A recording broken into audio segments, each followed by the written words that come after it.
하나님 말씀은 신약성경 베드로후서 1장 3절 4절 말씀입니다. 우리 같이 한 목소리로 함께 읽겠습니다.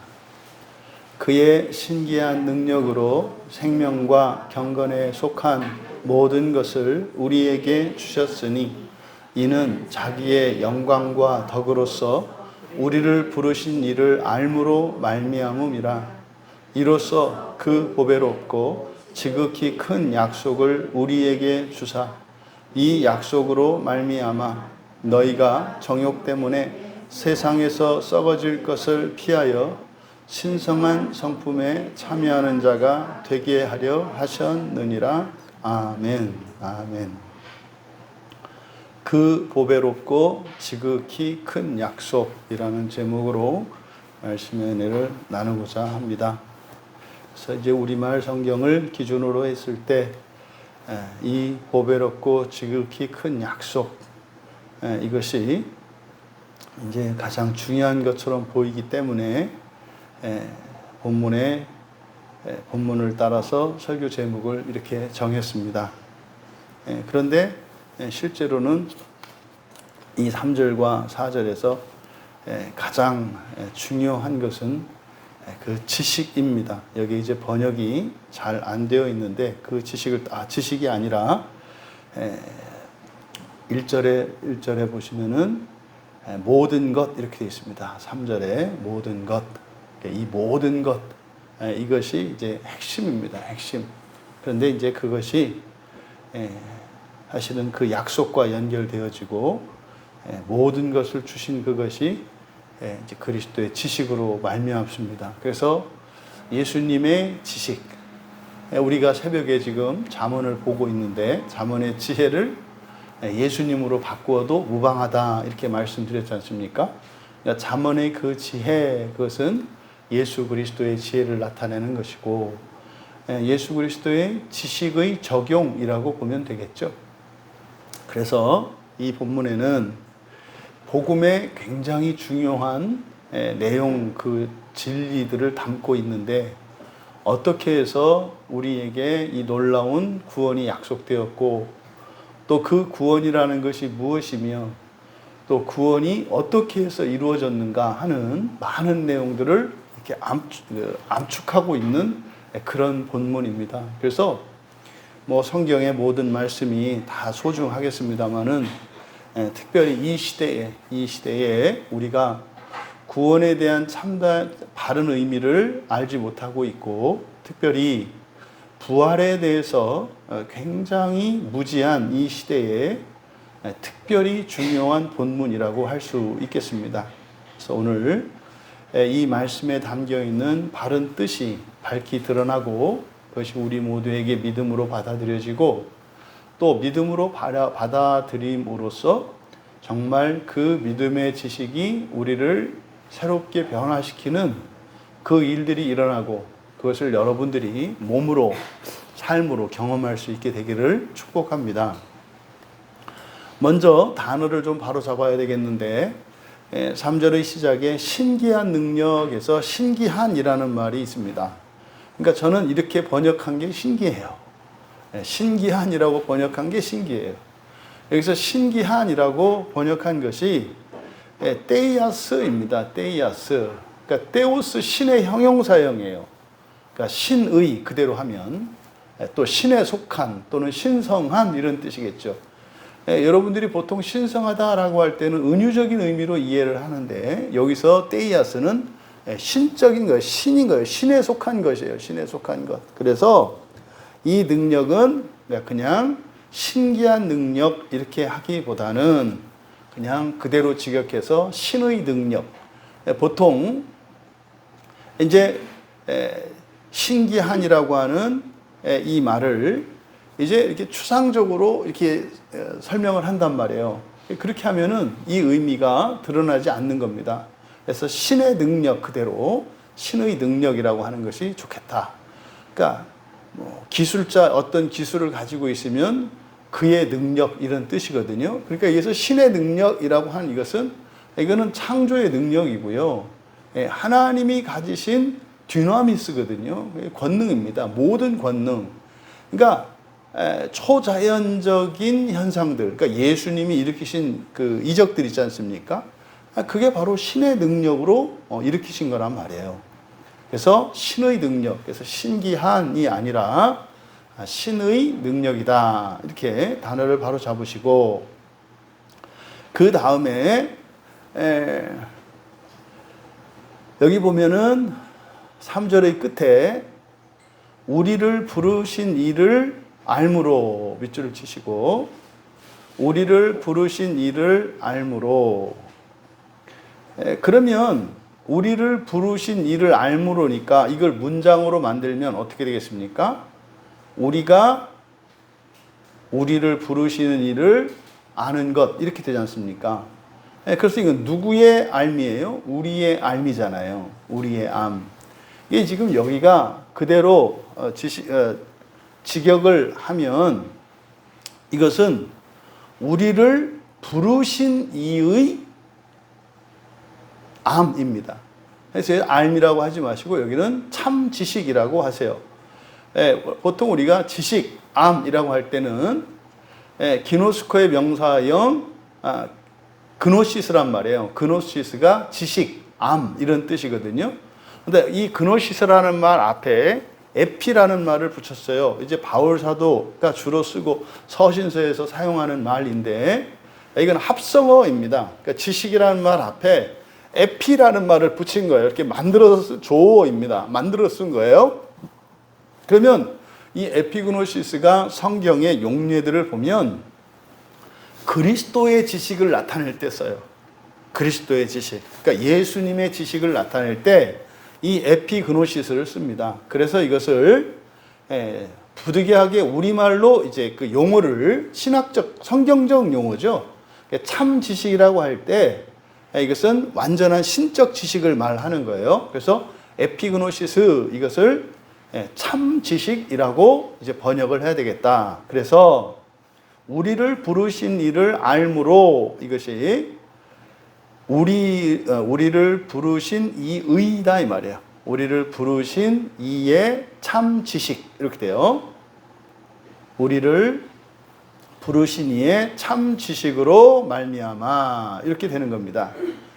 그러면 이제 이 3절의 내용 하나씩 좀 살펴보면 그의 신기한 능력으로 그리고 생명과 경건에 속한 이렇게 되는데 여러분 성경책에다가 생명과 경건에 속한 이것을 괄호로 치시고 그의 신기한 능력으로 모든 것을 우리에게 주셨으니 이제 우리말 성경을 따라서 이렇게 말씀드린 거예요. 여기를 그대로 번역하면 우리에게 주셨으니 라고 되어 있는데 여기서 주셨다라고 하는 말이 도레오마이입니다. 도레오마이. 이 도레오마이는 그냥 주는 게 아니라 이것은 선물로 주는 거예요. 그래서 선물, 예물 그럴 때 도론이라고 한단 말이에요. 여기서 도레오마이는 선물로 준다는 뜻이에요. 그냥 주는 것과 선물로 주는 것은 어떤 차이가 있을까요? 준다라고 할 때는 누가 누구에게 무엇인가를 주었다는 행위만 동작만 나타나요. 왜 주었는지 또 그게 무슨 계약 관계에서 주었는지 아니면 빌렸던 걸 그걸 알 수가 없어요. 근데 여기서 도레오마이를 씀으로써 이것은 어떻게 해요? 값없이 거저 호의로 준 것임을 나타내요. 그러니까 여기에는 어떤 채무 관계나 채권 이해 관계가 없어요. 그러니까 주는 이가 사랑의 마음으로 호의로 그냥 베푸는 것 뿐입니다. 그러니까 받은 사람에게는 그것을 받은 어떠한 공로나 이런 게 없어요. 이것은 전적으로 주는 이의 의지에 따른 것이거든요. 다만 여기서 선물로 주었다라고 하는 것을 통해서 알 수 있는 건 뭡니까? 선물을 준 그 주체가, 선물을 준 그 주체가, 선물을 받은 그 대상, 그 객체에 대해서 좋은 마음을 가지고 있는 것을 알 수가 있어요. 그렇잖아요. A가 B에게 선물을 줬다 할 때는 A는 B를 아끼고 사랑한다는 것을 할 수 있다 이 말이에요. 물론 이제 그 선물이라고 하는 건 좋은 걸 말하는 거예요. 뭐 폭탄이나 뭐 이런 게 아니에요. 좋은 것을 준 걸 말합니다. 그러니까 선물을 그러니까 누군가 사이에 선물이 오고 갈 때는 거기에는 뭐가 있어요? 상대방에 대한 호감과 호의와 사랑이 있다 이 말이에요. 선물이 그렇게 중요한 거죠. 그래서 사람들이 선물로 속이는 거 아닙니까? 특히 이제 뭐 결혼하기 전에 이제 총각들이 그 자매들에게 이렇게 내가 당신을 사랑합니다. 그래서 막 돈으로 이 선물로 눈멀게 해가지고 그런다는 거 아닙니까? 막 선물을 막 주면은 받는 사람이 하는 거 봐서는 도대체 저 사람이 나를 사랑하는 것 같지 않은데, 근데 선물을 주는 걸 봐서는 사랑하지 않고는 저러지 않을 것 같아서, 이게 사람을 속이기가 쉬운 게 선물이거든요. 그래서 이 선물을 주다라고 할 때 여기에 이제 그런 의미가 있다는 거. 그러면 지금 여기서 우리말 성경은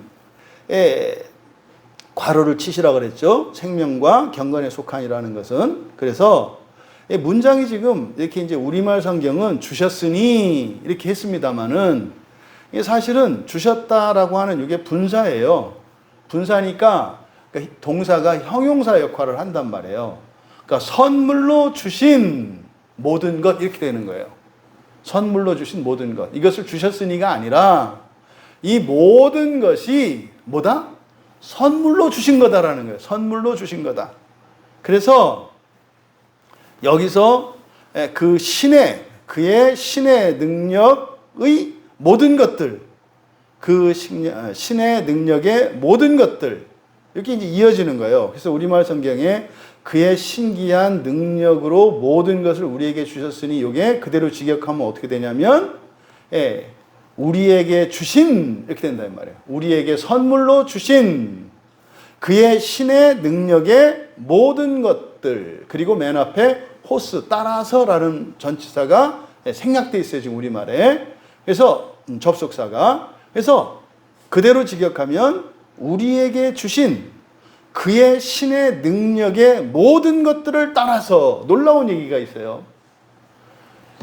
그리스도께서, 지금 이것은 그리스도의 사도된 베드로가 놀라운 구원의 질을 이야기하는데, 그리스도께서 우리에게 행하신 일을 말씀하고 있어요. 그리스도께서 우리에게 뭐 하셨다는 거예요? 신의 능력을, 근데 그냥 뭐 능력의 일부도 아니야. 그의 신의 능력의 모든 것들이에요. 그는 예수 그리스도의 신성을 나타내요. 이때는 참 하나님이시며 참 사람이신 할 때, 이때 참 하나님. 그러니까 예수님의 인성의 모든 것이 아니라 신성의 모든 것을 주셨다는 거예요. 만약에 예수님이 인성의 모든 것을 주셨다면 우리는 분명히 그리스도인이 아니에요. 이해되시죠? 만약에 예수님이 인성의 모든 것을 다 주셨더라면, 우리가 정말로 예수를 믿는 그리스도인이라면 예수님 같아야 될 거 아니에요. 근데 사람으로서는 예수님과 우리는 너무 달라요. 사람으로서는. 그래서 사람으로서 예수님이 이루신 것을 우리에게 결코 주지 않아요. 그것은 어떻게 해야 돼요? 각자가 되어 가야 해요. 그러니까 인격은 자신에게 주어진 것이고 자신이 이루어가야 하는 것이지. 그러니까 사람들이 종종 너 예수 믿고 왜 그래? 그런다 이 말이에요. 그러니까 예수 믿고 그런 게 아니라 뭐예요? 원래 그런 거잖아요. 예수 믿고 그런 게 아니라 원래 그랬고 이런 거지. 예수 믿고 나서 조금씩 변화되고 있는 거죠. 그래서 사람의 인격이 그렇게 예수님에 의해서 이렇게 주입되는 게 아니에요. 그 인격의 변화는 우리의 소원이 있어야 하고요. 그 소원을 이루고자 하는 뜻과 실천이 있어야 한단 말이에요. 그때 우리의 본성의 변화를 위해서 주시는 은혜가 도움이 되는 역할을 해요. 그러니까 이전에는 절대로 혼자 이룰 수 없었던 인격적인 변화도 예수를 믿는 기독교 신앙 안에 들어오게 되면 인격의 변화도 일어날 수 있는 거예요. 근데 그것은 부수적인 거예요. 여기서 지금 베드로 사도께서 그의 신의 능력의 모든 것들이라고 그랬어요. 근데 보세요. 여러분들은 예수님의 인격을 받기를 원하십니까? 이 신성을 받기를 원하십니까? 여러분들이 잘 생각해 봐야 돼요. 그럼 사람들이 오늘날 그리스도인들이 예수님의 인격을 담고자 합니까? 예수님의 신격을 담고자 합니까? 다 인격을 바라본다고요. 그래서 말과 행동과 이런 것들을 중시해요. 이게 다 눈에 보이는 것들이잖아요. 그러니까 기독교의 기독교됨이 드러나지 않는 거예요. 일반 종교와 구별되지 않는 거예요. 그러니까 지금 베드로 사도께서 아주 중요한 말씀을 하신 거예요. 그리스도께서 우리에게 주신 것이 뭐다? 그의 신의 능력들이다. 근데 그의 신의 능력들인데 뭐다? 모든 것이다. 모든 것이다. 놀라운 얘기입니다. 요한복음에서 우리가 살펴보았습니다만 예수님은 창조주시잖아요. 그러니까 여러분들이 창조할 수 있는 능력이 있어요, 없어요? 있다는 거예요. 베드로 사도께서. 있다는 거예요. 그러니까 엄청난 말씀이라고요. 그러니까 그의 신의 능력의 모든 것들이니까 빠뜨린 게 없어요. 그러니까 예수님께서 제자들에게 야, 니들이 나보다 더한 일도 할 거야 라고 하셨을 때 더한 일이라는 게 뭐겠습니까? 예수님이 미처 다 행하지 않으신 일들도 할 수 있을 거라는 거죠. 왜? 동일한 능력을 갖고 있어. 근데 예수님은 3년을 사셨어.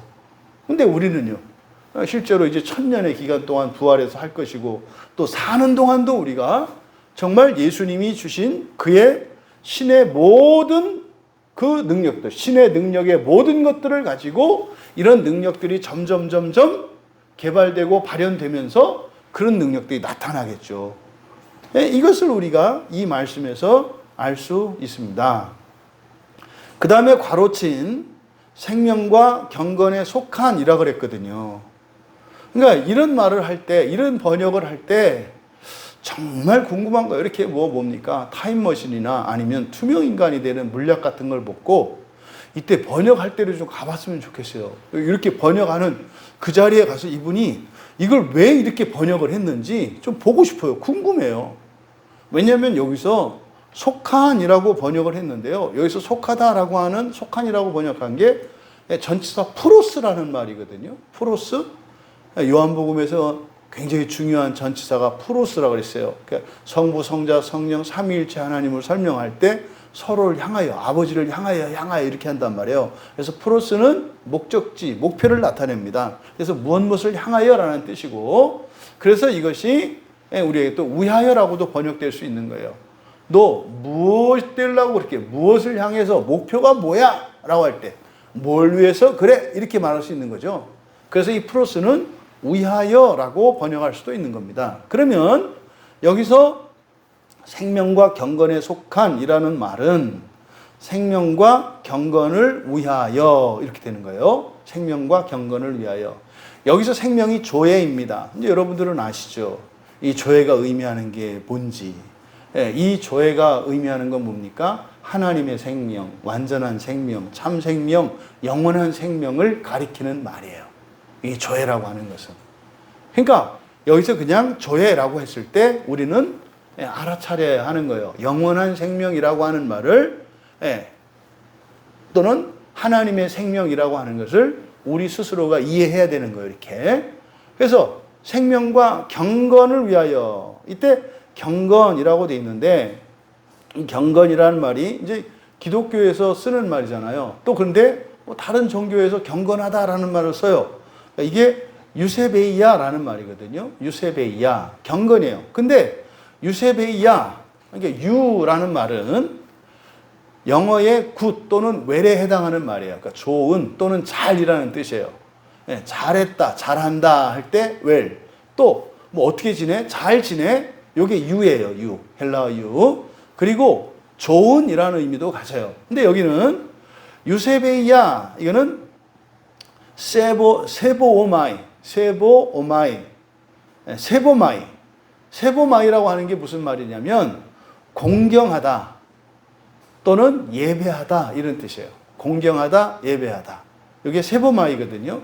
그러니까 앞에 유가 붙어 있어요. 그러니까요, 잘 예배한다, 잘 공경한다.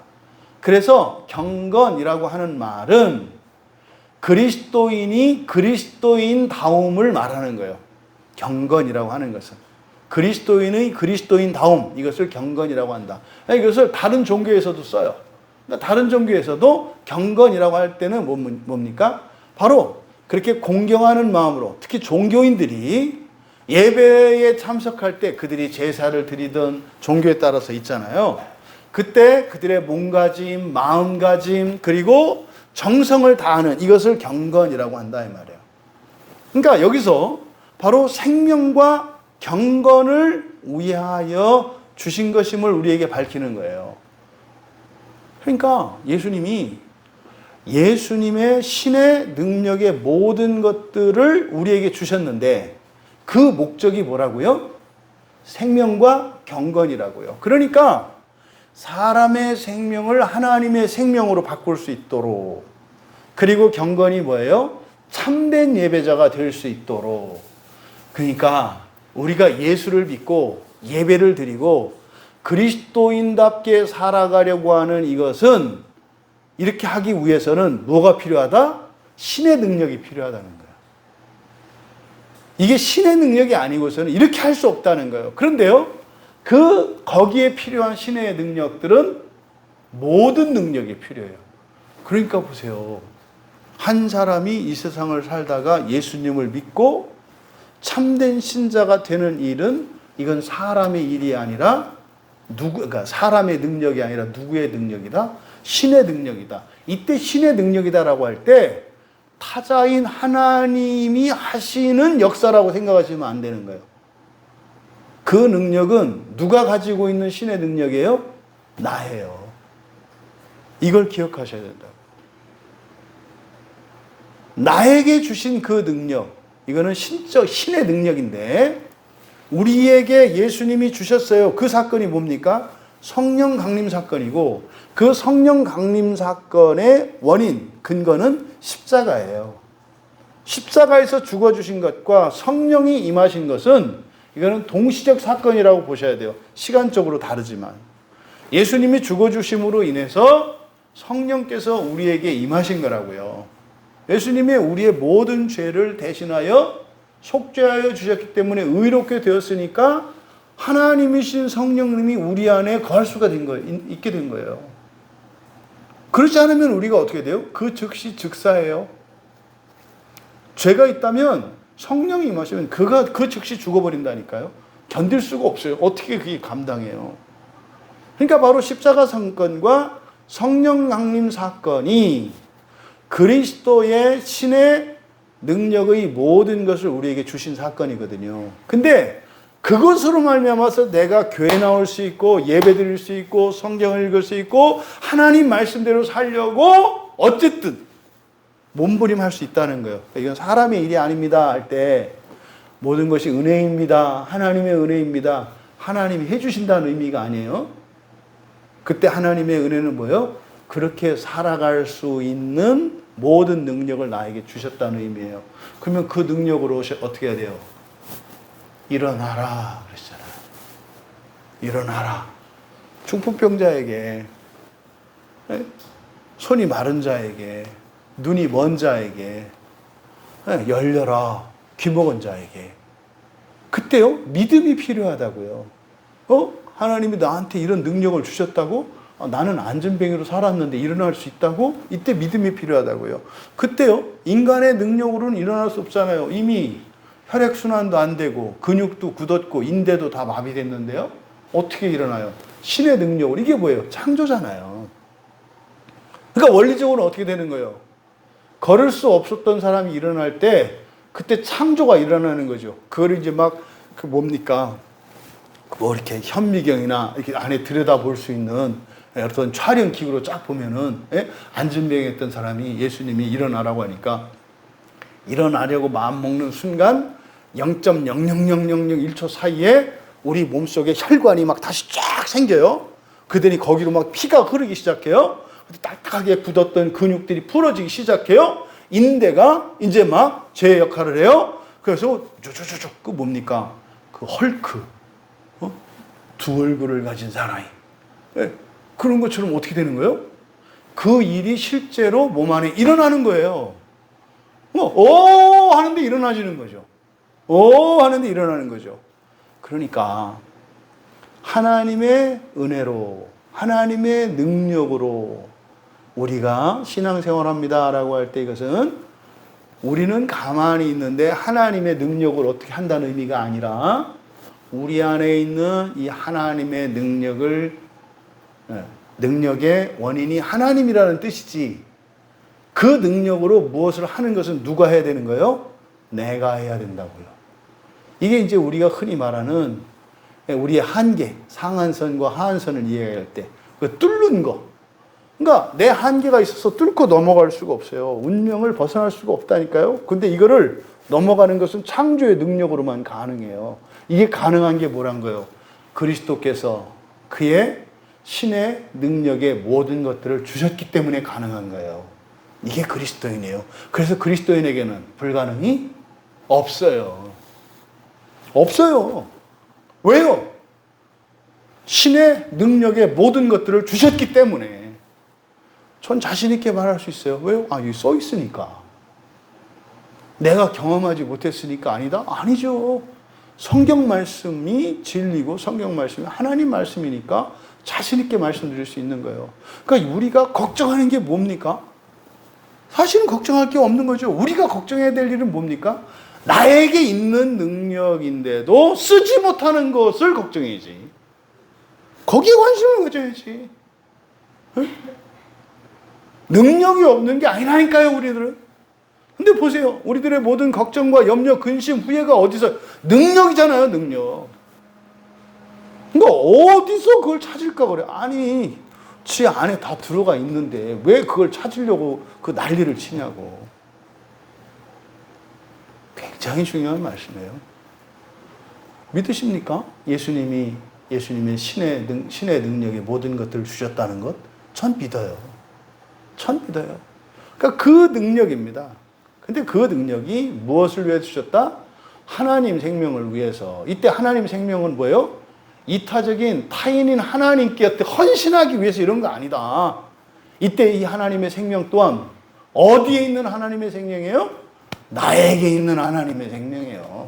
나에게 있는 하나님의 생명을 위해서, 또 나의 경건을 위하여 바로 신의 능력의 모든 것을 주셨다고 이야기한 겁니다. 놀라운 말씀이죠.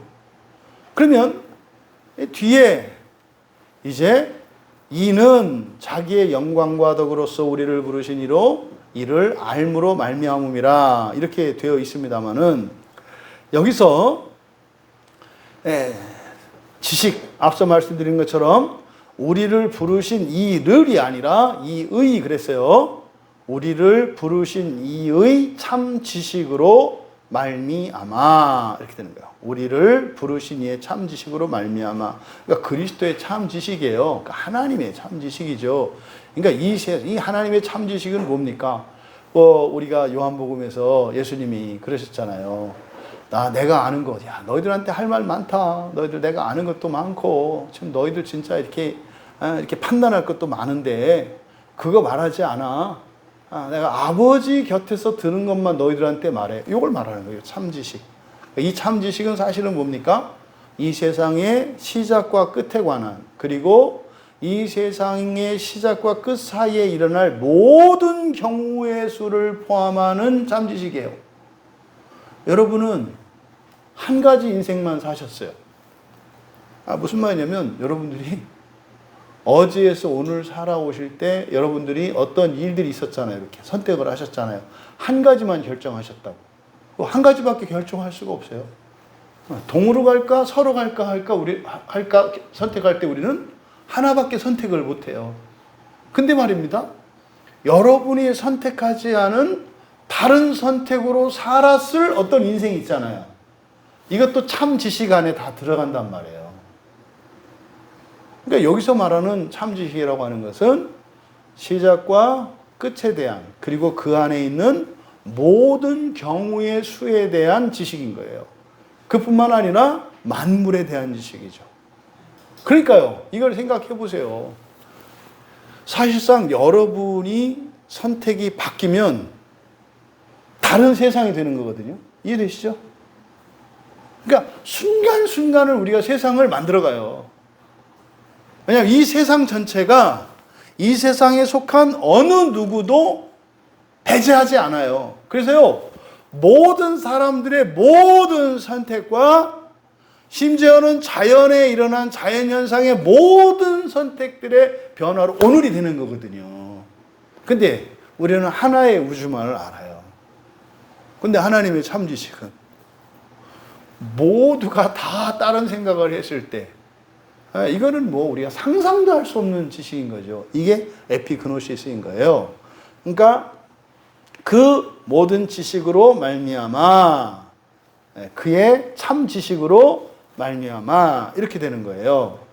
그러면 이 말미암아라고 하는 그러니까 예수님의 참 지식으로 말미암아라고 하는 게 뭐냐면, 이게 수식하는 게 뭐냐면 도레오마이를 수식해요. 우리를 주신. 그러니까 신의 모든 능력을 우리한테 주신 것이 무엇 때문이라는 거예요? 그의 참 지식으로 말미암는다 이 말이에요. 무슨 말이냐면 하나님이 창조 계획을 세우셨죠. 창조 계획을 세우셨잖아요. 그리고 우리에게 자유의지를 주셔서 자유의지를 주셨기 때문에 선택지를 주신다고요, 우리에게. 생명나무 열매만 따먹을 것인지 선악의 지식의 나무를 따먹을 것인지 우리에게 선택할 선택지가 주어져요. 근데 이런 선택지가 주어질 때는 그 결과에 대해서 미리 예고하시죠. 너 생명나무 열매만 계속 따먹으면 너 죽지 않고 죽음을 경험하지 않고 부활하게 될 거야. 그런데 이 선악의 지식을 네가 알게 하는 그 나무의 열매를 먹으면 넌 죽음을 경험하게 될 거야. 이미 예고하신다고요. 그러니까요, 우리의 행위의 결과로서 우리 인생이 만들어지는 게 아니에요. 이미 결과가 먼저 만들어졌고 결과를 우리가 선택하는 거예요. 여러분 현재의 인생은요, 운명적인 게 아니에요. 먼저 여러분의 오늘이 결정됐고요. 오늘이 결정되기 이전에 여러분의 선택이 있었어요. 아시겠어요? 그러니까 뭘 선택하면 어떻게 되는 게 아니라고. 인과적 사고를 바꿔야 된다고요. 내가 이렇게 하면 이렇게 될 거야. 이게 인과적 사고인데 잘못된 거라고요. 비그리스도인들은 그렇게 사는 거예요. 그러니까 성경을 모르는 사람들은 그렇게 사는 거예요. 이렇게 하면 이렇게 될 거다. 근데 어떻게 해요? 또 생각하니까 또 헷갈리네. 그래서 또 이렇게 또 하면 또 이렇게 하면 이렇게 될 것인가 이러잖아요. 예수님을 믿고 성경의 진리를 믿는 사람들에게 일어나는 이 의식의 가장 큰 변화는 뭐냐면요, 미래를 위해서 과정을 선택하는 게 아니에요. 이미 결정된 미래를 이 과정의 선택을 통해서 선택하는 거예요. 그러니까 여러분이 선택해야 되는 이 순간, 현재예요, 지금. 그 결과, 어느 게 더 먼저라는 거예요? 결과가 먼저라고 지금 헷갈리시는 것 같아요. 오늘 밤에 예배 마치고 여러분들이 저녁을 안 먹고 교회 나오셔서 이제 저녁에 8시 이후에는 먹으면은 뭐 살도 찌고 안 좋다니까 안 먹기로 했어요. 근데 이때 이제 집에 간단 말이에요. 집에 가셨는데 너무 배가 고픈 거예요. 그래서 다 이제 안 먹기로 이미 결정을 했었잖아요. 근데 이제 속에서 다시 선택지가 나오는 거예요. 그냥 먹어버릴까? 이 선택지가 나오잖아요. 그때 먹어서 살찌는 게 아니라, 먹어서 살찌는 게 아니라 이미 살찌는 것과 안 찌는 게 결정되어 있고 그걸 선택하는 거다 이 말이에요. 무슨 말이냐면 이런 말 하잖아요.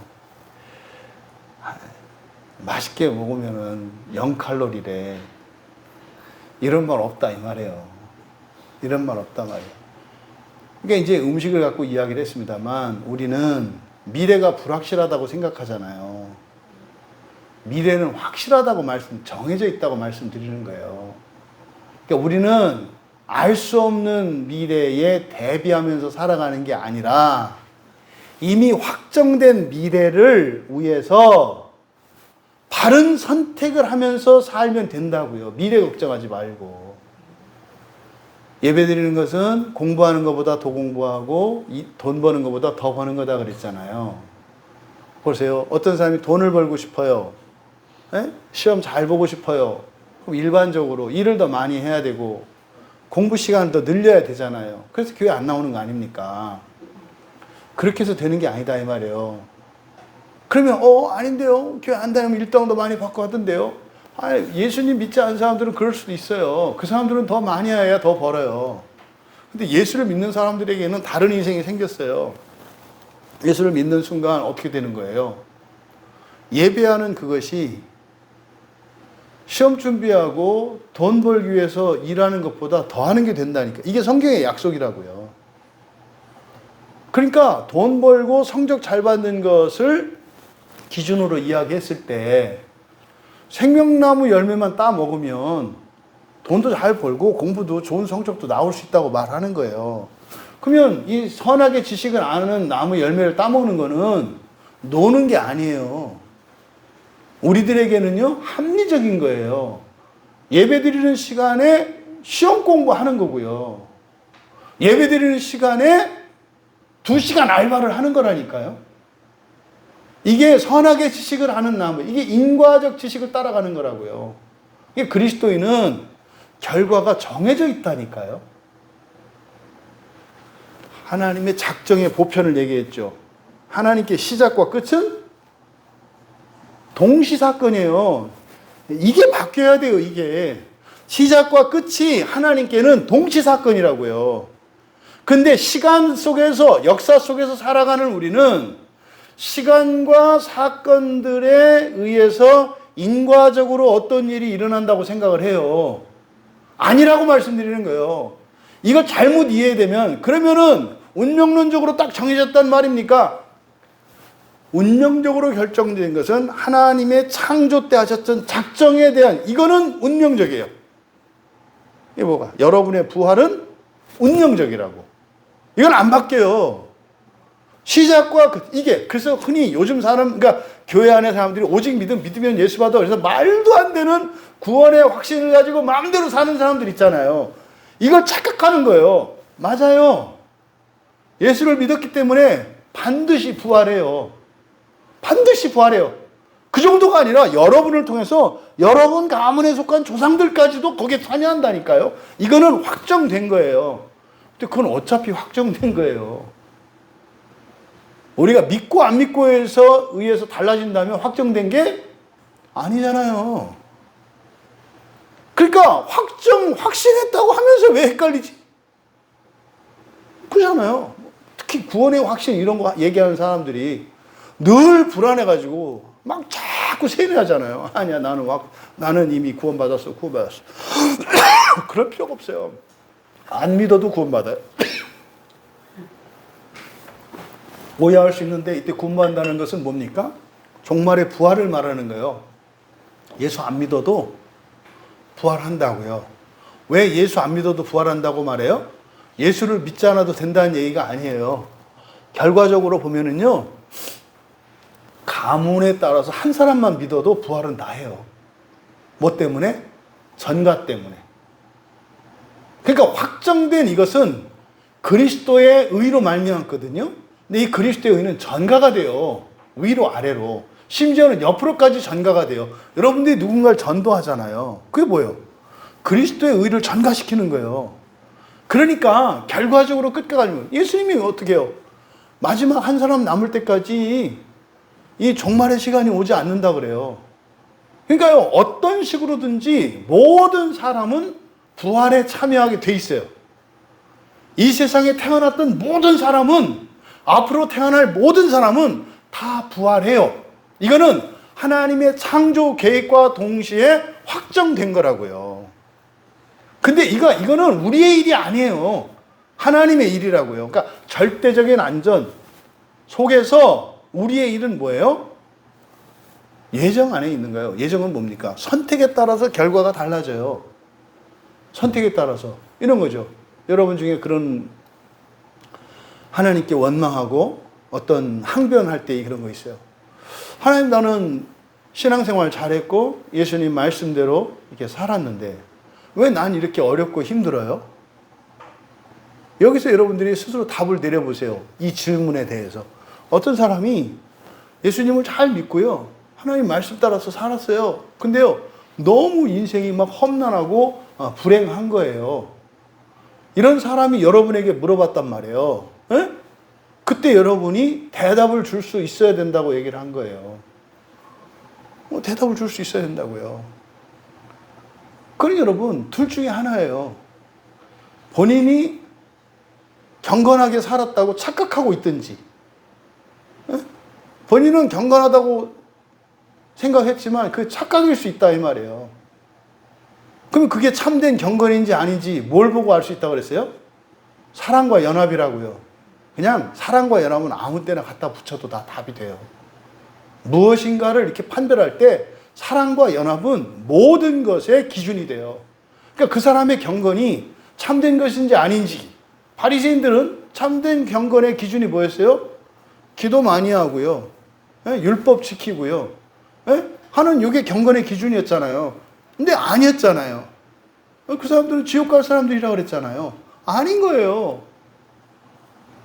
아니, 누가복음에 나오는 거지 나사로 보세요.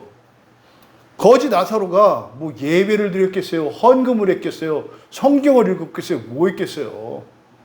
몸 병들어가지고요, 꼼짝도 못하고 오갈 데 없으니까 부잣집 앞에 문 앞에서 구걸이나 하고 있었는데 그 사람이 뭐가 경건해요? 우리들이 볼 때 정 다르잖아요. 사람들이 볼 때 그 거지 나사로가 앉아있던 그 집 주인은 굉장히 경건한 사람이었음에 틀림이 없어요. 그 시대적 배경으로 볼 때 구제도 하고 뭣도 하고 그런 사람이었을 가능성이 매우 많아요. 근데요, 그 경건에 대한 하나님의 판단은 정반대였다니까요. 거지는 아브라함 품에 안기고요, 율법 지키고 헌금하고 구제하고, 유대인들은 보통 그 부자들이면 10의 3조라고 살았다니까요. 그 사람은 정작 지옥에 갔잖아요. 그러니까 경건의 기준은 사람들의 생각과 달라요. 또 하나 그 경건의 기준, 우리가 알 수 있는 거예요. 낮아지는 거예요. 낮아지는 거예요. 낮아지는 게 뭡니까?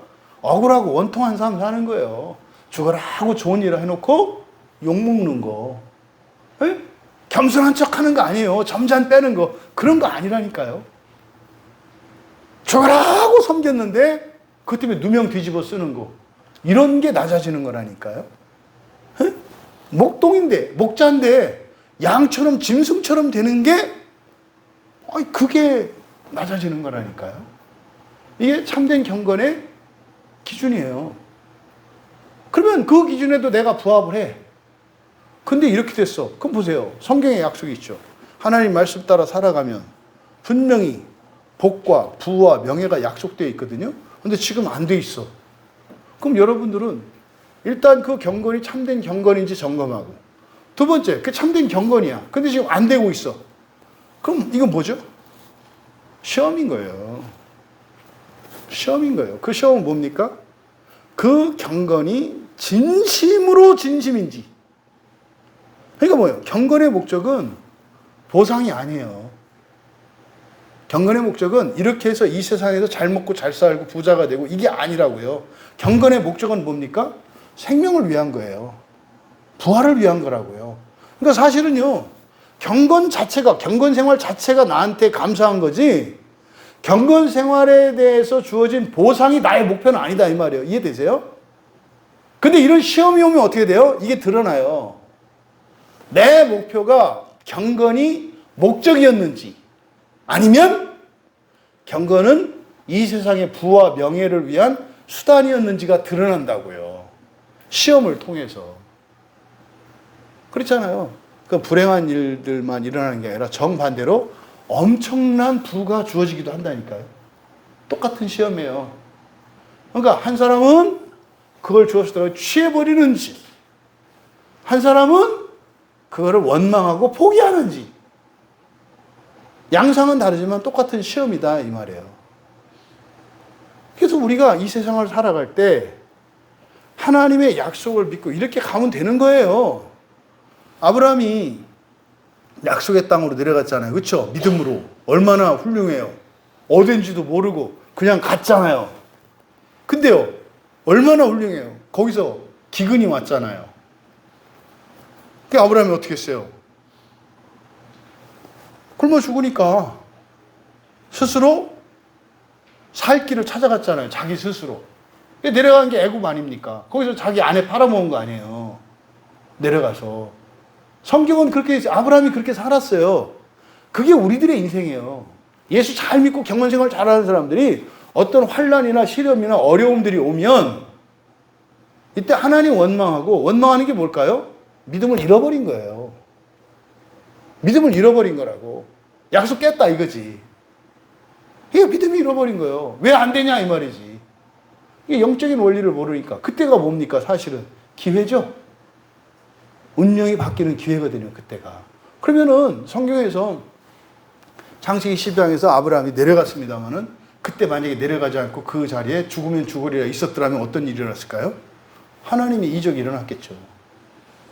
하나님의 이적이 일어났겠죠. 그때 그 자리에서.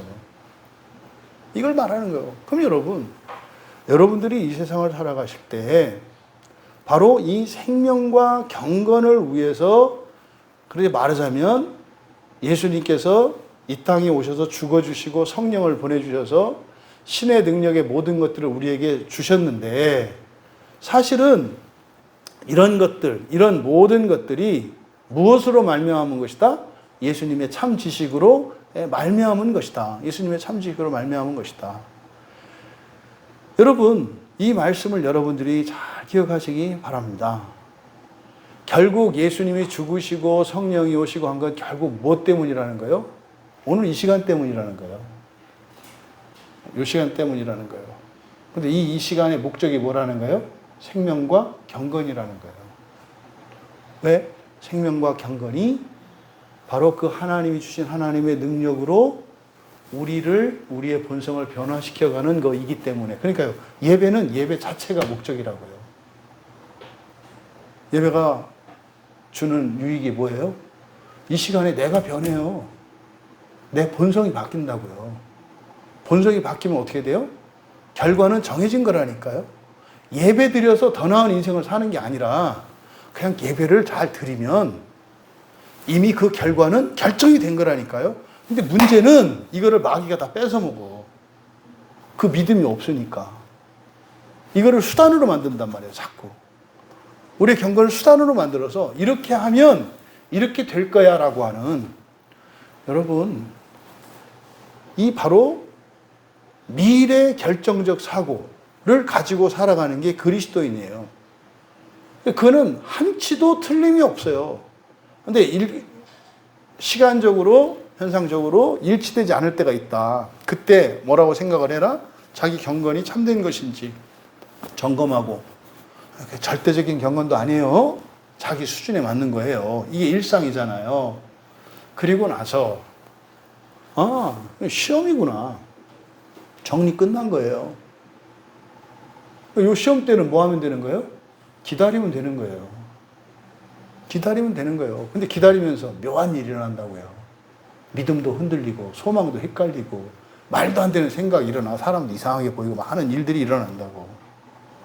만약에 경건이 바른 것이 아니라면 자기의 죄와 허물을 깨닫게 된다고요. 그때 그러면은 그걸 회개하게 되는 일이 일어나는 거죠. 그러면 바닥이었던 천장이었든지 간에 어떻게 돼요? 변화되는 역사가 일어난다 이 말이에요. 3절을 그대로 직역을 해서 불러드리면 이렇게 됩니다. 뒤에 안 했네요.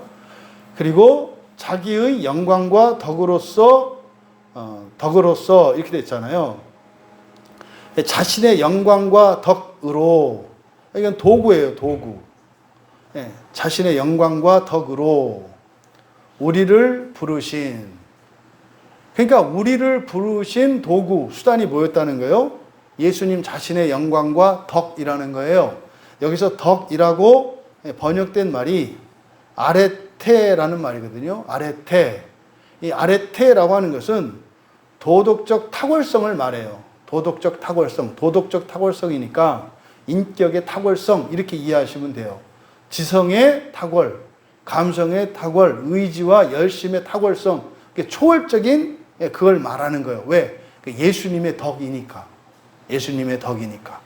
그래서 예수님의 영광과 자기의 영광과 덕성으로, 자기의 덕으로, 이것으로 우리를 부르셨다. 그러니까요, 한마디로 얘기하면 예수님이 우리를 부르신 게 뭐예요? 그냥 예수님의 탁월성으로 우리를 부르셨다 이 말이에요. 그러니까 예수님이 훌륭한 분이라서 부르셨다 이 말이에요. 훌륭한 분이셔서. 그러니까 부르신 원인이 뭐예요? 예수님의 뛰어나심이에요. 예수님의 탁월하심이 우리를 부르신 원인이다 이 말이에요. 근데 예수님의 탁월하심을 뭐라 그랬어요? 영광과 덕으로 얘기했다고요. 영광은 뭡니까? 하나님의 존재, 신성, 성품을 나타내는 말이고, 덕이라고 하는 것은 인격성을 나타내는 거예요. 그래서 영광과 덕 그랬을 때 예수님의 신성과 인성을 나타내는 말이에요. 근데 어떤 탁월한, 예수님의 탁월하신 인성과 신성으로 우리를 부르셨다. 무슨 말이냐면, 그냥 제 얘기를 할게요. 저 같은 사람을 불러주셨어요. 예수님이 대단한 분이시다 이 말이에요. 어떻게 나 같은 사람 부르셨을까? 저를 목사로 부르셨어요. 대단한 분이시다 이 말이에요. 뭘 믿고 나를 목사로 세우셨을까? 뭘 믿고?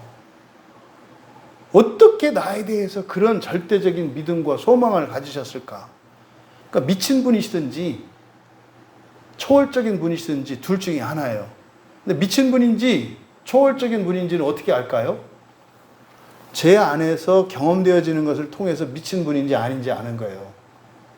저에게 이해할 수 없는, 도저히 제가 상상도 할 수 없는 어떤 변화들이 일어나.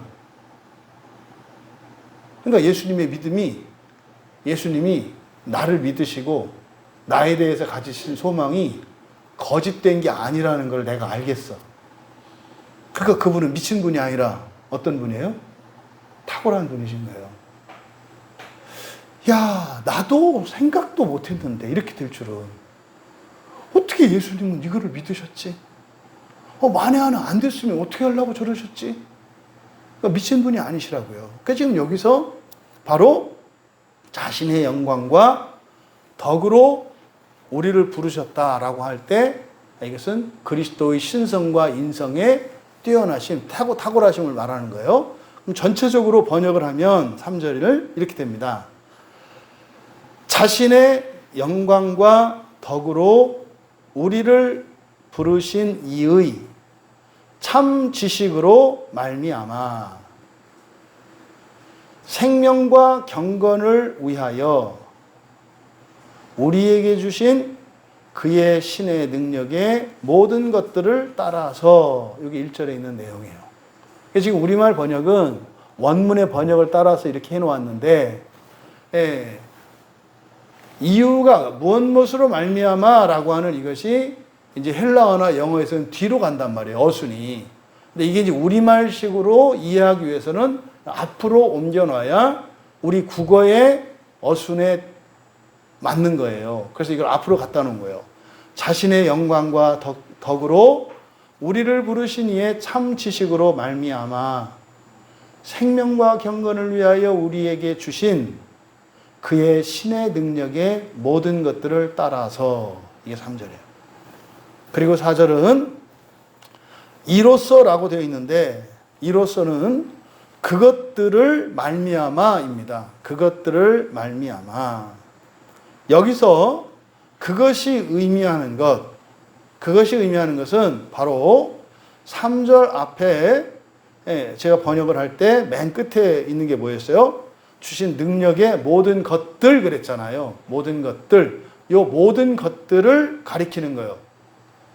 그러니까 이로써 할 때 이는. 그러니까 이것은 이로써 하지 말고 그것들을 말미암아. 그것이 뭐다? 바로 신의 모든 능력을 말한다 이 말이에요. 신의 능력의 모든 것들. 그것들을 말미암아. 그 능력들로 말미암아. 이렇게 되는 거예요. 그는 우리에게 보배롭고라고 번역한 단어가 티미오스입니다. 티미오스. 이 티미오스라고 하는 말은 값 비싼 이런 뜻이에요. 값 비싼, 값이 비싼 이런 뜻이거든요. 그러니까 이거를 이제 보배롭다라고 하면은 좀 가치가 좀, 그러니까 원래 보배롭다는 의미가 가치가 굉장히 많이 나간다는 뜻인데, 보통 보배롭다고 할 때는 이게 상대적이고 주관적 개념이 되거든요. 근데 원래 이 보배롭다고 하는 것은 가치가 굉장히 큰 것이라는 의미예요. 그래서 여기서는 그냥 값 비싼이라고 하는 것이 훨씬 더 의미가 드러나겠다. 그래서 우리에게 값 비싸고 지극히 큰 약속 밑줄 치시고 최상급을 썼기 때문에 지극히 큰 이라고 되어 있는데 그냥 가장이라고 해야 돼요. 가장. 지극히 하면은 이게 수식하기 위한 표현인데 지극히 하면 이게 애매해진다고요. 지극히가 어디까지인지 몰라. 그러니까 그렇게 하기보다는 그냥 최상급이니까 가장이라고 하면 돼요. 가장 큰 약속. 그것들을 말미암아 그는 우리에게 값 비싸고 가장 큰 약속을 주셨던 것이다.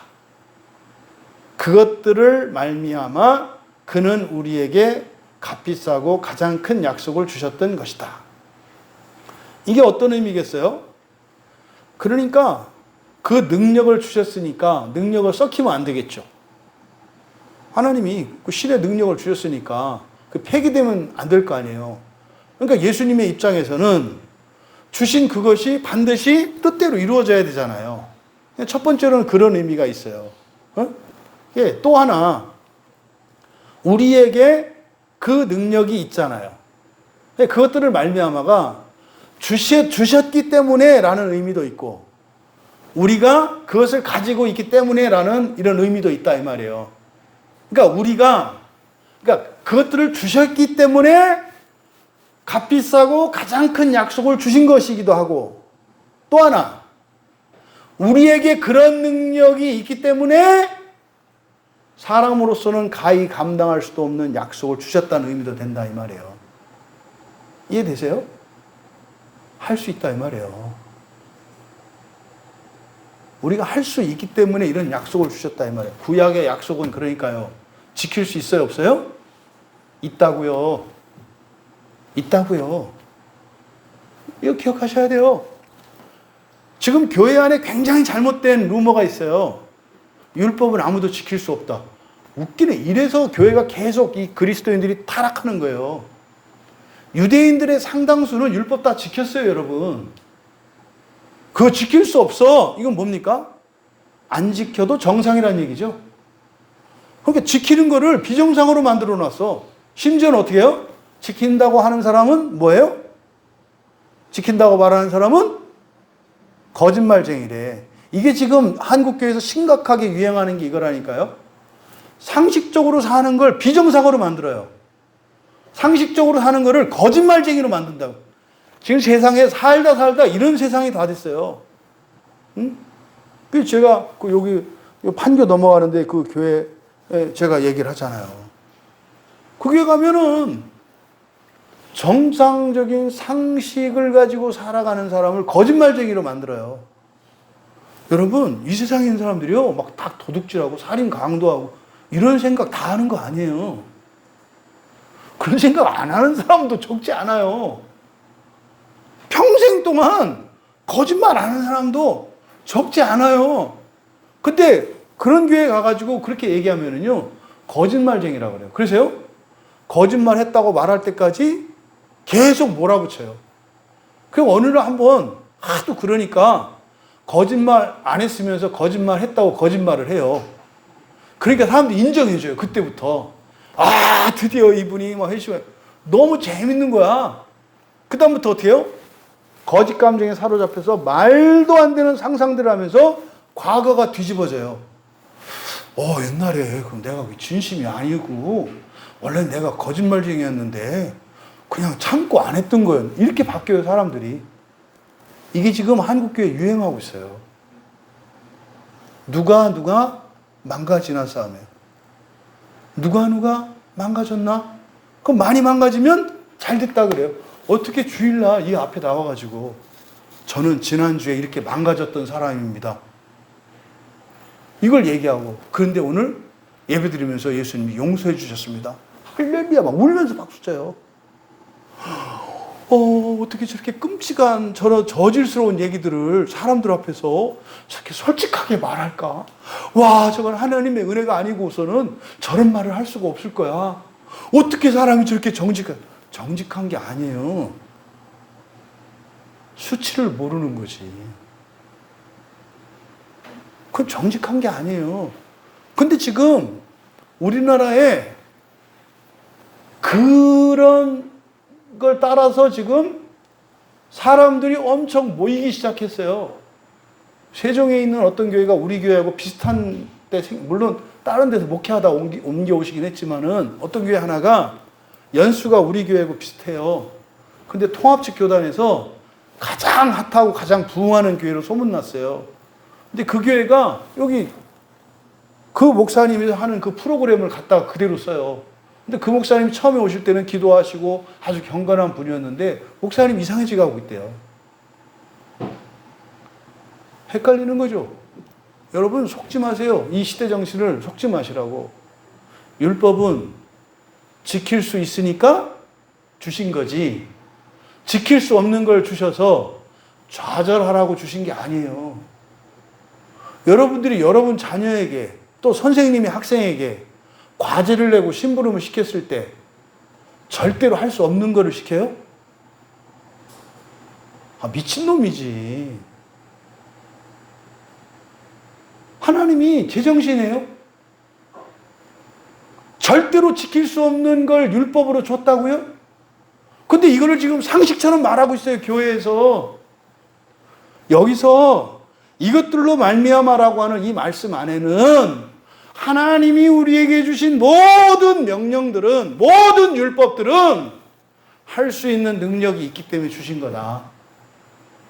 또 하나님의 주신 그 능력들이 반드시 성취되어야 하기 때문에 주신 것이다. 두 가지 의미가 다 있다 이 말이에요. 엄살피지 마세요. 엄살피지 마세요. 안 된다, 못한다 그러지 마세요. 그거는요 잘못된 믿음이에요. 나는 할 수 없다는 잘못된 믿음. 그러면 믿는 대로 간다니까요. 부활은 끊임없이 하늘을 향하여 오르는 삶입니다. 어제보다 오늘 여러분들은 더 거룩해지셨고, 작년 이맘때보다 오늘 여러분들은 비교할 수 없을 정도로 여러분의 존재의 영광과 아름다움이 더 커졌어요. 계속 그렇게 가는 거예요. 우리의 피부는 늙어지고 우리의 장기들은 연약해질지 몰라요. 근데 우리의 신성은 말입니다, 날마다 날마다 더해가는 거예요. 잊지 마시라고요. 속지 마세요. 감리교를 만들었던 웨슬레라는 사람이, 웨슬레 목사님이 돌아가실 때 유언이 그랬대요. 전해 들은 얘기예요. 제가 직접 확인한 건 아니고. 어쨌든 웨슬레 목사님이 돌아가실 때 유언을 했대요. 내가 회심한 이후에 그 이후로는 단 한 번도 하나님 앞에서 죄를 지은 적이 없다라고 그렇게 유언을 남기고 돌아가셨대요. 저는 그냥 그 말씀을 믿거든요. 장로교인들은요 그거 절단냅니다. 위선자라고, 교만한 사람. 아니, 심판 하나님이 알아서 할 것이고, 어떤 신자가 죽을 때 나는 그날 이후로 정말 내가 새 사람이 되기로 약속을 했고, 그때부터는 내가 죄를 범하지 않았습니다라고 고백을 하면 그대로 믿고 갈채를 보내고 본받으면 되는 거 아니에요? 그걸 가지고 식탁에 올려놓고 진짜네 가짜네 그럴 수 있는, 이게 학자들이 하는 쓸데없는 짓거리들이에요. 아니, 그랬다고 하면 그런 대로 믿으면 되지. 근데 왜 이런 말도 안 되는 탁상공론과 같은 신학적 논쟁들이 많으냐? 근본적으로 하나님의 말씀과 이 구원의 참된 뜻을 모르기 때문에 그래요. 근데 여기만 하더라도 이미 4절 맨 앞에 이로써라는 말 앞에 그리스도의 신의 능력에 모든 것들로 말미암아 이것 때문에 값비싸고 가장 큰 약속을 주셨다 라고 하는 이 말에는 이 두 가지 설명이 다 가능한 거라니까요. 할 수 있으니까 주셨다. 할 수 있으니까 주셨다. 또 이루어질 것이니까 주셨다라는 뜻이에요. 그럼 여기서 값 비싸고 가장 큰 약속 뭔지 아시죠? 이게 뭐예요? 첫째 부활이에요. 첫째 부활. 부활이고 첫째 부활이죠. 부활이고 첫째 부활이죠. 그러니까 사람을 창조할 때 부활하기로 하신 거잖아요. 이건 이미 결정된 거라고요. 근데 여기서 최상급을 썼잖아요. 최상급이니까 부활보다 부활 중에서 가장 좋은 걸 말하잖아. 이걸 첫째 부활이라고 한다니까요. 이걸 첫째 부활이라고 해요. 이걸 히브리서에서 뭐라고 한다고요? 더 좋은 부활이라고 한다고요. 그러니까 더 좋은 부활과 첫째 부활, 이것의 차이는 뭐겠어요? 저건 아니더라도, 첫째는 아니더라도 최대한 어떻게? 첫째에 가까워져야 된다 이 말이에요. 무슨 말입니까? 최소한 지옥에 있는 시간을 최소화해야 된다는 얘기예요. 그래서 더 좋은이라고 했다고요. 근데 목표는 최상급을 향해서 가야지. 지옥에는 아예 지옥과는 상관도 없는 부활. 이게 첫째 부활이잖아요. 그래서 마지막 요한계시록 끝에 가서 첫째 부활을 얘기한다고. 처음에 부활에 대해서 얘기하고 더 좋은 부활에 대해서 얘기하고 끝에 가서 첫째 부활에 대해서 얘기한다고. 그러니까 꼴찌 하는 애한테 당장 전교에서 1등 하라. 그럼 하겠어요? 10등만 올려. 이렇게. 20등만 올려. 그래서 전교에서 꼴찌 면했으니까 이제 반에서 꼴찌를 면하자. 뭐 이렇게 가지 않겠어요? 그러다 이제 반에서 꼴찌 면했으니까 뭐 이제 뒤에 한 10명 더 보자. 뭐 이렇게 하다가 학교에서 1등도 하고, 야, 까짓 거 학교에서 1등 됐는데 뭐 우리 도에서 한번 경기도에서 1등 해보자. 뭐 이렇게 하는 거 아니에요? 야, 하다 보니까 된다, 야. 뭐 경기도에서 1등 한 거 우리나라에서 1등 해보자, 야. 이런 식으로 인도하시는 거예요. 마지막에 첫째 부활을 마지막에 가서 말씀하시는 이유가 그거다 이 말이죠. 그 지금 베드로 사도께서 4절의 시작에 그것들로 말미암아라는 말 안에서 그것들로 말미암아 그는 우리에게 값비싸고 가장 큰 약속을 주셨던 것이다. 받을 만했고 그 약속은 반드시 이루어질 것이니까 주셨다는 뜻이에요. 그리고 그 결과로 이제 하반절입니다. 너희가 정욕 때문에 세상에서 썩어질 것을 피하여 신성한 성품에 참여하는 자가 되려 하셨느니라. 이건 이제 목적으로 해석을 한 건데, 이제 그 결과, 그러니까 큰 약속을 주셨어요. 그 결과, 이것들을 통하여 너희는 신성한 성품, 밑줄 치세요. 신성한 성품. 이게 신성한 성품이 아니고 뭐라 했어요? 신의 본성. 예, 성품이라는 뜻이 여기서 피시스가 본성이라는 뜻인데요. 우리들이 이렇게 얘기할 때 성품 이러면은 이게 잘 우리들이 못 알아들어요. 그래서 그냥 본성이라고 그래야 돼요. 신의 본성. 합하면 신성인데 신의 본성이라고 해야 돼요. 신의 본성. 그 다음에 참여하는 자 밑줄 치시고 공유자예요. 공유자. 그냥 참여하는 게 아니고요. 코이노노스거든요. 그러니까 공동 상속자라는 뜻이에요. 그러니까 공유자예요. 공유자. 가족은 집을 공유하죠. 무슨 말인지 아시죠? 가족은 한 집에서 살잖아요. 그러니까 그 가족들은 바깥에서 나갈 때 이 집을 다 우리 집이라고 말하잖아요.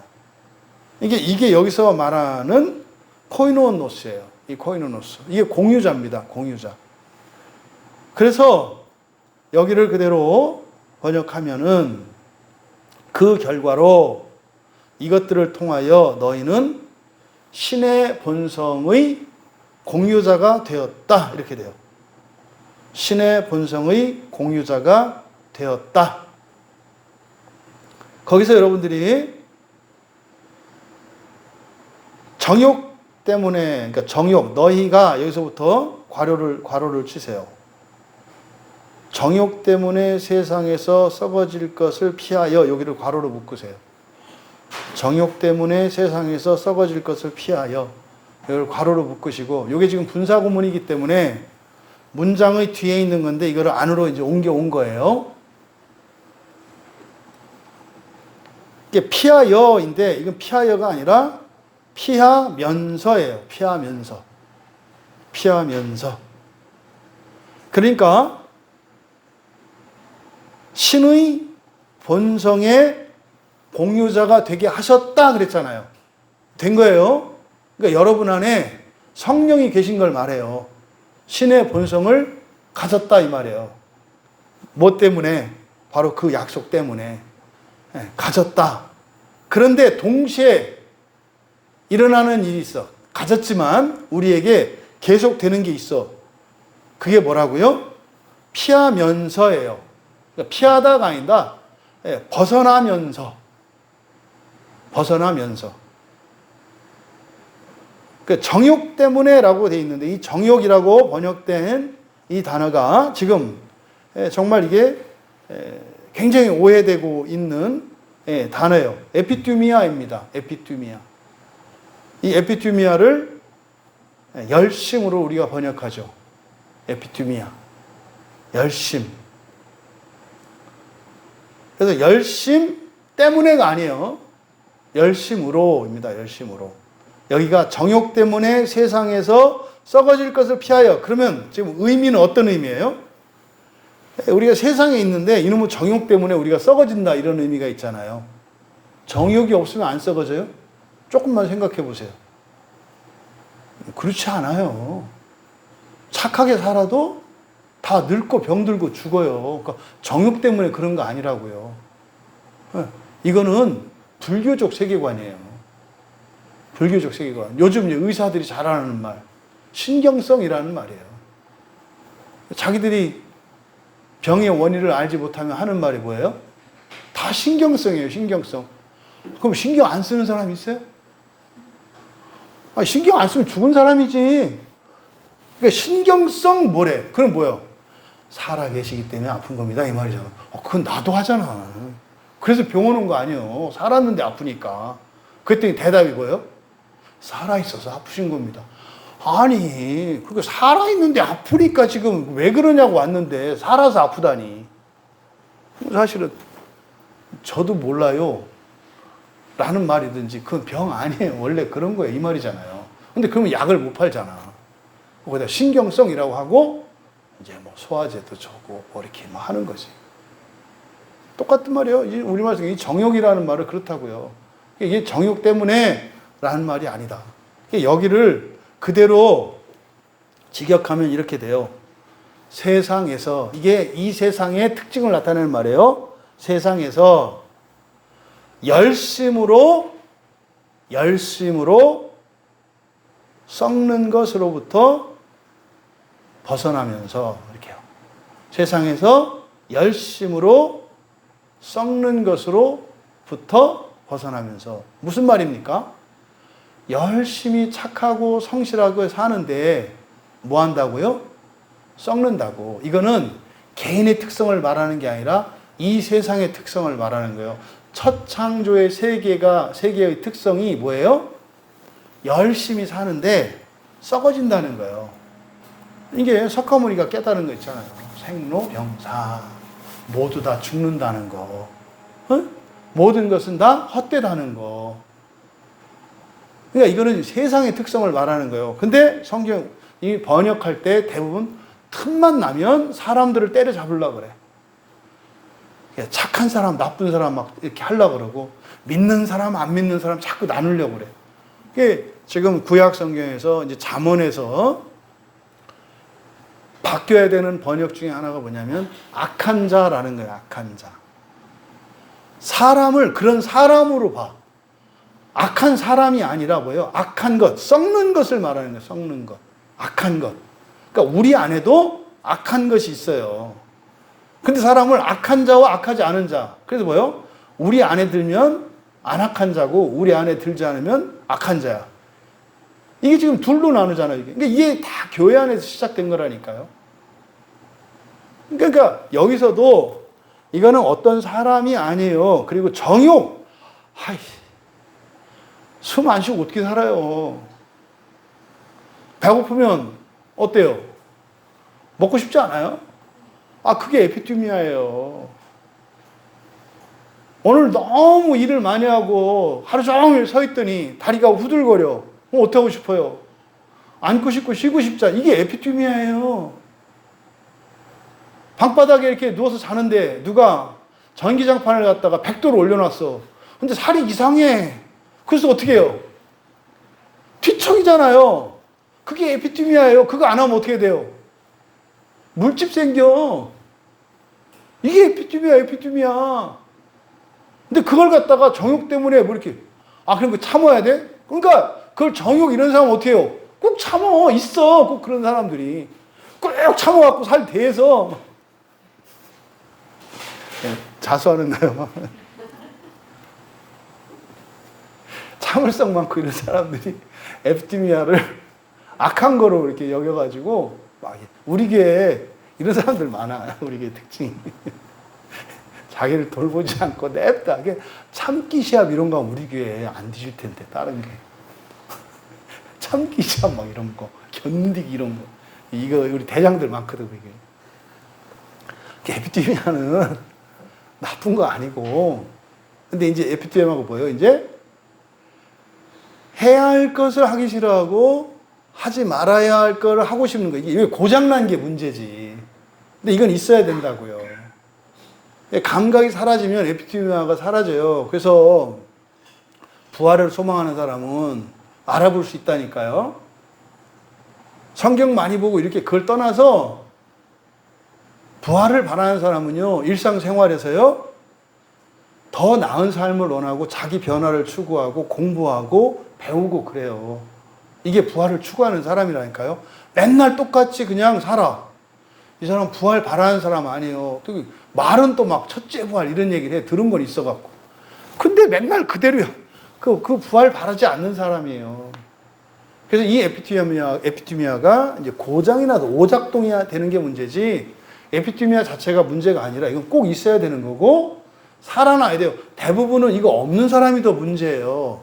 그래서 학교에서나 사회에서 사람들에게 요구하는 덕성이 뭐예요? 열심이잖아요. 이게 에피투미아예요. 열심히 해라. 에피투미아. 뭐든지 열심히 해라. 근데 도둑놈은 열심히 하면 안 돼요. 게으른 도둑놈이 훌륭한 사람이에요. 그죠? 열심히 하는 도둑은 나쁜 사람이에요. 그러니까 아무 데서나 열심히 하면 안 된다고. 그래서 열심의 오작동이 문제지. 우선은 근데 이게 살아나야 된다니까요. 대부분의 과반수는 열심이 없어요. 그래서 일단 열심히 살아나야 된다고. 그 다음에 열심히 살아나서 열심을 제대로 발휘해야 되는 거지. 그러니까 여기서 그래서 정욕 때문에, 그래서 이 열심을 다 죽여내가지고 교회 와서 얻어맞는 게 열심히 하는 사람들이라고. 아니, 훨씬 훌륭한 거예요. 공적으로는. 근데 개인적으로는 되게 속상할 때가 많지. 어쨌든 여기를 그대로 번역하면 어떻게 된다? 세상에서 열심으로 썩어지는 것으로부터 벗어나면서. 그러니까요, 신의 본성의 공유자가 됐어요. 그 결과로 신의 본성의 공유자가 됐어요. 그러니까 예수님이 약속했기 때문에 됐다 이 말이에요. 그러니까 이건 종말론적으로 되는 거예요. 부활을 말하는 거잖아요. 근데 되어가면서예요. 되어가는 게 바로 뭐라고요? 부패성, 썩어지는 것으로부터 벗어나면서. 이걸 뭐라고요? 성화의 진전이라고 하죠. 본성의 변화예요. 본성의 변화. 그 본성의 공유자가 되었습니다만 그 본성으로 인성을 변화시키면서 라는 뜻이에요. 여러분, 굉장히 중요한 구원의 진리가 굉장히 압축되어 있는 내용이에요. 실제로 베드로후서 1장 3절과 4절만 의미를 얘기해 보라고 하고 이걸 설교해 보라고 해도 사실은 거의 다 나타나요. 이 안에. 부활이 뭔지, 그리고 하나님의 작정과 예정이 뭔지, 성화의 진전이 뭔지, 사람의 인격성은 뭔지, 뭐 이런 것들이 왜 그렇게 할 수 있는지, 왜 예수님이 십자가에서 죽으셨는지, 십자가에서 죽으시고 성령이 오신 게 우리에게는 어떤 의미인지, 왜 율법을 주셨는지, 율법이라는 게 뭔지 사실은 이거 가지고 뭐 밤새도 얘기할 수 있어요. 굉장히 깊은 그런 구원의 진리를 담고 있는 본문입니다. 여러분 정리해 봅시다. 최고의 지식은 그리스도의 참 지식이라는 거예요. 그리스도의 참 지식. 왜? 이거의 시작이 뭐로부터 시작된 거예요? 그리스도의 참 지식으로 시작됐거든요. 그 참 지식으로부터. 그 시작으로부터 사실은 우리에게 신의 능력의 모든 것들을 주신 것이고, 그 지식으로 말미암아서 또 그래서 우리가 생명과 경건을 목표로 살아갈 수 있게 된 거죠. 그러니까 사실 한마디로 말하면 예수님이 십자가에 죽으시고 성령을 주신 목적, 지금 이 세상을 살고 있는 우리들에게 주시는 교훈은 뭐예요? 생명과 경건을 위하여. 이때 생명은 뭐예요? 하나님의 생명이에요. 부활과 여러분들의 참된 신앙생활을 위하여라는 거예요. 예수 그리스도의 하신 모든 능력이 결국 우리의 신앙생활과 하나님 생명을 위한 것이라는 거예요. 이게 우리의 인생의 목적이고 그것은 절대 의존적인 거예요. 이미 근데 그것을 우리에게 주어졌어요. 여러분에게 있다는 것을 기억하셔야 돼요. 주여, 내 안에 있는 그리스도께서 나에게 주신 당신의 신의 능력의 모든 것들을 발휘할 수 있도록 도와주시옵소서. 믿음을 주시옵소서. 포기하지 않게 하옵소서. 내가 하나님의 말씀을 알아갈 때마다 그 능력들이 살아나게 하옵소서. 그래서 내 안에 있는 인성은 죽어져 가고 신성으로 변화되어지는 일들이, 그래서 우리를 통하여 예수 그리스도의 생명이 세상으로 퍼져나가게 하옵소서. 나에게 이루어지는 값비싸고 가장 큰 그 약속, 그 부활, 첫째 부활, 그 첫째 부활이 나를 통하여 모든 이에게 약속이 되게 하옵소서. 그렇게 살아가시는 우리 모두 되시기를 주님의 이름으로 축원합니다. 우리 말씀을 생각하며 함께 기도합니다. 예수님께서 우리에게 주신 그 큰 약속, 부활인데 사실은 가장 좋은, 가장 큰 약속은 첫째 부활입니다. 첫째 부활. 그것이 사실은 예수 그리스도의 참 지식으로 말미암는데요. 우리는 결국 그 약속이 성취되어지면 그 지식을 알아가게 되고 가지게 될 것이고, 지식에 있어서 그리스도에게까지 자라갈 겁니다. 그 참 지식에 있어서 우리가 함께 기도할 때 하나님, 그 큰 약속, 값비싸고 가장 큰 약속, 그것이 우리들만의 약속이 아니라 이 세상의 모두의 약속인 것을 믿게 하시고 알 수 있도록 은혜를 내려 주시옵소서. 우리들이 이곳에 모인 우리들만 누리는 그런 기쁨과 영광이 아니라 이 세상의 모든 사람들의 기쁨과 감사가 되게 하옵소서. 기도해 주시고 나라와 민족을 위해서 기도해 주십시오. 정말 이 나라가 어떤 일이 있어도 전쟁이 일어나지 않도록 기도해 주십시오. 우리가 최소한 우리 교회만이라도 우리나라에 전쟁이 일어나지 않도록 기도하고 있다면 전쟁 안 일어납니다. 중간에 말씀드렸죠. 우리가 하는 것에 따라서 되고 안 되고가 아니라 이미 결정된 것을 우리가 선택하는 거라 그랬죠. 우리가 믿고 기도하면은요, 전쟁 안 나요. 기도해서 안 나는 게 아니라 전쟁이 일어나지 않을 수 있는 길을 이미 우리에게 제시해 주신 것이기 때문에 우리나라에 전쟁이 일어나지 않도록 우리가 믿음으로 기도한다면 이미 결정된 거예요. 기도하면서 그러니까요, 의심하는 것은 그건 기도가 아닌 거예요. 기도는 기도해서 이루는 게 아니라 이미 이루어진 것을 기도하는 거기 때문에 여러분들이 믿음으로 우리나라에 전쟁이 없는 평화를 위해서 기도해 주시고, 통일이 돼야죠. 이 나라가 통일이 돼야죠. 참된 진리 안에서, 정말 예수 안에서만 이 나라가 통일될 수 있어요. 하나님, 지금 극도로 극심한 분열, 이 지독한 증오, 이 거짓이 판치고 있는 그런 시대입니다. 하나님, 우리나라에 이런 거짓과 극도의 증오심과 이 분열의 영을 없애주십시오. 하늘에 천군 천사를 보내주셔서 악하고 더러운 것들을 멸하여 주시고 정직하고 성실하고 정말 나라와 민족을 위하여 애쓰는 이들이 이 나라에서 존경받고 잘 살 수 있는 나라가 되게 하여 주십시오. 그래서 진정으로 평화로운 나라 되게 해 주십시오. 기도해 주시고, 우리 조국교회를 위해서 기도할 때 첫 번째가 하여튼 주일 강단입니다.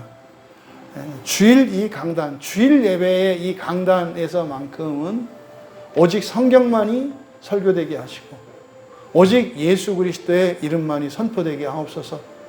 다른 예배 시간에는 뭐 좀 그렇다 하더라도 주일 예배 강단에서만큼은 우리나라 어떤 교회, 어떤 목사님의 설교를 들어도 다 성경에 대한 얘기, 전부 예수 그리스도에 대한 얘기만 하게 하옵소서. 그러면 사실 거기에 빠지지 않는 게 하나님 나라예요. 심판과 지옥이에요. 이거는 빠질 수가 없어요. 하나님 나라, 지옥, 심판, 천국, 예수 그리스도, 성경, 이거는 빠질 수가 없어요. 빠질 수가. 주일 예배 강단에 한국교회의 성경과 오직 예수 그리스도의 이름만이 선포되도록 기도해 주시고, 특별히 우리나라 교회가 현실적으로 지금 문제가 되는 게 뭐냐면 선교의 열심이 식어지고 있어요. 선교의 열심이. 그 선교의 열심이 식어지는 첫 번째 이유가 뭐냐면요, 점쟁이들 때문에 그래요. 교회 안에 있는 점쟁이들. 이게 사회학자들이고요. 그래서 교회가 앞으로 어려워질 거래요. 앞으로 교회가 어려워질 거래요. 교인들이 줄어들 거래요. 성경이 그렇게 얘기하나요? 그건 우리가 결정하는 거잖아요. 교인들의 수를 늘리고 줄이고 하는 거는 우리가 결정하는 거라니까요. 우리가 하나님 말씀만 따르고 가면 만민이 돌아올 거라 그랬어요. 우리가 진리를 버리면 흩어질 거라고 하셨어요. 근데요, 앞으로 줄어들 거래요. 이게 뭡니까? 진리를 버리겠다는 거죠. 이게 이 말이라는 걸 알아들어야 되는데, 실제로 그러니까 진리를 버려요. 사람들이 줄어들 거기 때문에 줄어들지 않게 하기 위해서 온갖 프로그램들을 만들고 말이죠. 설교 시간 줄이고 말이죠. 사람들 듣기 좋아하는 말을 하고. 왜? 줄어들 거니까 줄어들지 않게 하기 위해서. 근데 보세요. 진리를 버리면, 진리를 떠나면 흩어진다 그랬잖아요. 이게 무서울 정도로 성경 말씀을 못 알아들어요. 그래서 첫 번째로 꺼진 게 선교의 불씨예요. 선교는 사명입니다. 사명이 있는 곳에는 은혜가 있습니다. 하나님, 우리 한국교회가 다시 한번 선교의 사명을 붙드는 교회 되게 하여 주시옵소서. 그러면 거기에는 무조건 은혜가 임해요. 말씀에도 은혜가 임하고요, 사명에도 은혜가 임해요. 심각할 정도로 선교의 사명을 포기하고 내려놓는 교회들이 많습니다. 하나님, 우리 한국교회 다시 한번 선교의 사명을 선교의 사명을 붙잡게 하옵소서. 기도해 주시고, 말씀과 선교예요. 그리고 우리 광야교회를 위해서 기도하실 때 모든 교인이 한 소망, 한 믿음, 한 사명 안에서 하나 되게 하여 주시옵소서. 그래서 공동체적인 구원의 유익을 누릴 수 있도록 도와주시옵소서. 잘하고 못하고 앞서고 뒤서고 상관없이 공동체적인 구원을 이루게 하여 주시옵소서. 그러기 위해서는 우리가 하나여야 돼요. 한 믿음, 한 소망, 한 사명 안에서 하나 되게 하여 주시옵소서. 그리고 8월 달에 있게 되는 매물도 전도를 위해서 기도해 주시고, 또 오늘 주일 예배 가운데 하나님께서 은혜를 주시고 이 교회를 통해서 정말 참된 교회의 모습이 나타날 수 있도록, 그래서 모든 교회에서 동일한 은혜의 일들이 일어나도록 기도해 주시고, 편안히 개인적으로